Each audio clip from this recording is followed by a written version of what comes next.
was tugging a glider, the way we always practiced it, except that I've never been in the air with a whole army before. 3 airborne divisions, the 6th British, and the 82nd and 101st American. Just before the glider pilot cast off over the landing zone, I wished her good luck over the radio. Seemed a sort of inadequate thing to say. As Supreme Commander, let me break in at this point to say just a word about the Navy. From the moment of embarkation to that of landing, the full burden fell upon the Navy and our merchant fleets. They had to sweep the mines, bombard the coastal batteries, marshal and protect the transports along the coastline preparatory to landing, and, finally, man the small boats that carried the soldiers to the beach. On that day, there were more than 8,000 ships and landing craft on the shores of Normandy. It was a most intricate task and a vital one for the success of our plans. The courage, fidelity, and skill of the Royal and American Navies have no brighter page in their histories than that of June 6, 1944.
Back in London, only a few people knew.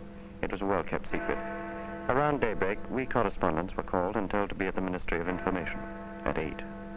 Then they told us.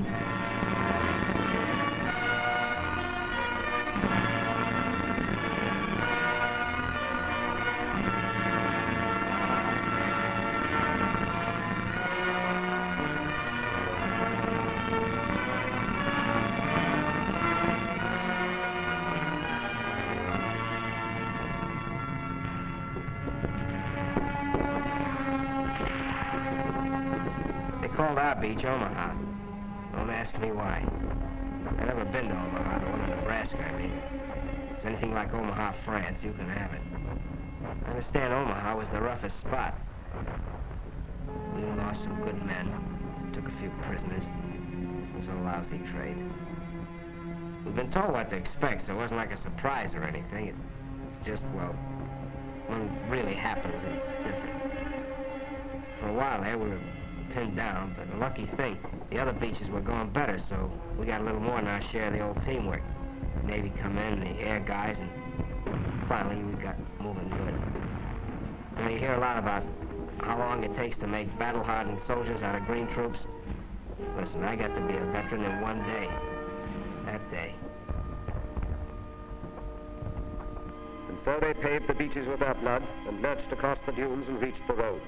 The German parried fiercely. In the depths of rich green pasture in Normandy, the 3 airborne divisions, first of all to land, fought lion-like against most grievous odds. and loud across the cratered face of France came German reinforcements. From Berlin, a voice cried out the Allies must be hurled into the sea before another day had burned its hole in history. Locked in battle, the armies clashed. Our first objective, then, was to merge all the beachheads into one, and 50 miles of men drive on together beyond the red sands through the broken wall.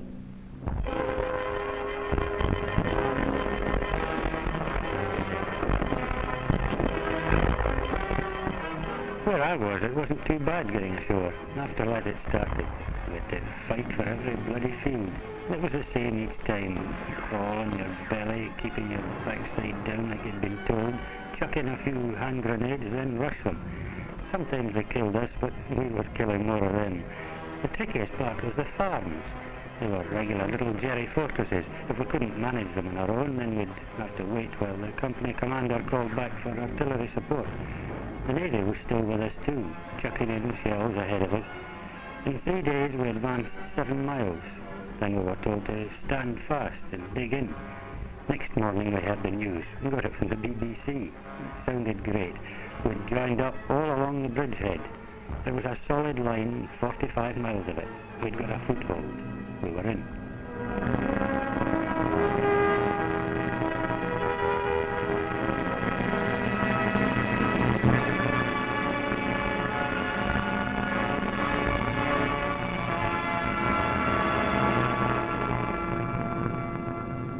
We didn't have to do much navigating to get there. You just followed the convoys.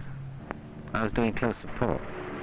We waited around, and then the ground troops would whistle us out and told us about some hard target they wanted removed, and then in we go. We were like taxis on a cab rank.